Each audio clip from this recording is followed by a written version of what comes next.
vidas que esté fuera de su dominio y cuidado. Como primogénito, Jesús también es nuestro intercesor junto al Padre. En Hebreos 7:25 leemos que Él siempre vive para interceder por nosotros. Él es el mediador perfecto entre Dios y los hombres, aquel que representa tanto la autoridad divina como la naturaleza humana en su persona. Las apariciones de Cristo en el Antiguo Testamento. Uno de los aspectos más fascinantes de la Biblia es descubrir que Jesús no comenzó su historia en Belén. Mucho antes de nacer como bebé, ya se manifestaba a su pueblo de maneras extraordinarias. Estas apariciones son conocidas como cristofanías, manifestaciones de Cristo en el Antiguo Testamento. Comencemos con una de las apariciones más intrigantes. En Génesis 18, 3 visitantes aparecen para Abraham junto a los aleros de Mamre. Uno de estos visitantes es tratado de manera especial y es llamado Señor, YHWH en hebreo. Este visitante misterioso no era un ángel común. Tenía autoridad para juzgar Sodoma y Gomorra y aceptaba ser tratado como divino. Otro encuentro notable sucede con Jacob en Génesis 32. Durante una noche entera, Jacob lucha con un hombre misterioso. Al amanecer, Jacob percibe que luchó con el propio Dios, tanto que da nombre al lugar de Peniel diciendo: «Vi a Dios cara a cara, y mi vida fue salvada». Una de las apariciones más impresionantes sucede en el libro de Daniel. Cuando Nabucodonosor mira la hornaza ardiente donde había lanzado a 3 jóvenes hebreos, ve a una cuarta persona cuya apariencia, según sus propias palabras en Daniel 3:25, es semejante a la del Hijo de Dios. En Éxodo 3, encontramos el famoso episodio de la zarza ardiente. Allí, el ángel del Señor aparece a Moisés en una llama de fuego que no consumía la zarza. Este no era un ángel común. Se identifica como Yo Soy, el mismo título que Jesús usaría más tarde para declarar su divinidad. Josué tuvo un encuentro similar en Josué 5, 13-15. Antes de la batalla de Jericó, se encuentra con el príncipe del ejército del Señor. Cuando Josué se arrodilla y lo adora, no es reprendido. Más que eso, recibe la misma orden que Moisés recibió en la zarza ardiente: «Quita las sandalias de tus pies, porque el lugar en que tú estás es santo». En Jueces 13, los padres de Sansón reciben la visita del ángel del Señor. Cuando Manoá, padre de Sansón, pregunta su nombre, recibe una respuesta misteriosa: «¿Por qué preguntas por mi nombre, ya que es maravilloso?». Esta misma palabra, maravilloso, se usa en Isaías 9:6 como uno de los títulos del Mesías prometido. Uno de los episodios más significativos ocurre en Génesis 14, cuando Abraham encuentra a Melquisedec, rey de Salem y sacerdote del Dios Altísimo. El libro de Hebreos más tarde revela que Melquisedec era un tipo de Cristo, sin principio de días ni fin de vida, permaneciendo sacerdote perpetuamente. El profeta Isaías tuvo una visión dramática del Señor sentado sobre un trono alto y sublime. Isaías 6. Juan 12, 41 nos revela que Isaías vio la gloria de Jesús y habló de él. Esta visión fue tan impactante que transformó completamente la vida y el ministerio del profeta. En Zacarías 3 encontramos una escena celestial donde Josué, el sumo sacerdote, está delante del ángel del Señor. Este ángel tiene autoridad para perdonar pecados y hacer promesas divinas, algo que solo Dios puede hacer. Estas apariciones en el Antiguo Testamento no eran coincidencias, formaban parte del plan divino para revelar progresivamente quién es Jesús. Como él mismo dijo en Juan 8:58, la ejecución fue la Puerta Latina, una de las entradas principales de Roma. Allí, frente a una multitud compuesta tanto por ciudadanos romanos como por cristianos aterrorizados, se preparó un gran caldero de aceite sobre un fuego intenso. Mientras el aceite burbujeaba y la multitud aguardaba el sangriento espectáculo, Juan fue conducido al lugar de la ejecución. Testigos afirman que permaneció sereno, con sus labios en oración continua. Algunos relatos sugieren que recitaba las palabras de Cristo: «Padre, en tus manos encomiendo mi espíritu». Los soldados sujetaron a Juan levantando su cuerpo envejecido. Con un movimiento brusco, lo arrojaron al caldero de aceite hirviendo. La multitud contuvo la respiración, algunos volteando el rostro para no presenciar el horror inminente. Los cristianos en la multitud cerraron los ojos, orando fervientemente. Lo que sucedió a continuación desafió toda explicación natural. En lugar de los gritos de agonía esperados, Un silencio surreal envolvió el lugar. Cuando los espectadores volvieron a mirar, vieron algo inexplicable. Juan seguía en el caldero, completamente inmune al aceite hirviendo. Según los relatos conservados por Tertuliano en el segundo siglo, el apóstol parecía refrescado, como si estuviera en un baño relajante, en lugar de un instrumento de tortura.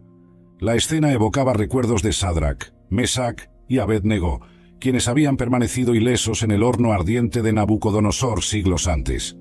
Al igual que ellos, Juan no sufrió ningún daño. El fuego que debía consumir su carne no dejó marca alguna. Después de un lapso que pareció una eternidad para los atónitos observadores, Juan fue sacado del caldero. Para asombro de todos, no tenía quemaduras en su piel, ni señal de herida. Su cabello y su ropa permanecieron intactos, como si el aceite hirviendo hubiera sido solo agua tibia. Este suceso extraordinario fue registrado no solo en tradiciones cristianas, sino también mencionado por historiadores romanos que, aunque escépticos ante la explicación milagrosa, confirmaron que algo inexplicable ocurrió en la Puerta Latina. La multitud reaccionó con asombro. Muchos de los paganos presentes cayeron de rodillas, declarando que solo un poder divino podía explicar semejante prodigio. Algunos soldados romanos, entrenados para ser implacables, arrojaron sus armas al suelo, negándose a seguir persiguiendo a alguien tan claramente protegido por los dioses. Las autoridades romanas se encontraban en una situación imposible. Ejecutar a Juan, tras semejante manifestación sobrenatural, corría el riesgo de provocar una revuelta. Por otro lado, liberarlo equivalía a admitir la superioridad del Dios cristiano sobre el culto imperial. La solución encontrada fue el exilio. Domiciano, informado de lo ocurrido, ordenó que Juan fuera desterrado a la isla de Patmos, un pequeño y árido pedazo de tierra en el mar Egeo, que se usaba como colonia penal romana. Allí, aislado de la comunidad cristiana, el apóstol no podría continuar liderando ni fortaleciendo a las iglesias bajo persecución. Para las autoridades romanas, esto parecía una solución adecuada. Juan era demasiado anciano para escapar de Patmos, y aislado, su influencia quedaría neutralizada. Lo que no podían prever era que este exilio resultaría en una de las revelaciones más profundas e impactantes de la historia cristiana. El propio Juan describe su situación en el Apocalipsis. Yo, Juan, hermano y compañero de ustedes en el sufrimiento, en el reino y en la perseverancia en Jesús, estaba en la isla de Patmos a causa de la palabra de Dios y del testimonio de Jesús. El milagro del aceite hirviendo permaneció vívidamente en la memoria de la iglesia primitiva. Tertuliano, uno de los primeros teólogos cristianos, escribiendo alrededor de que puede ser uno de los mensajes proféticos más claros de este año. La revista New Scientist informó que la luna cubrirá el sol el día 8 de abril para personas en partes de los Estados Unidos, Canadá y México, creando una experiencia única.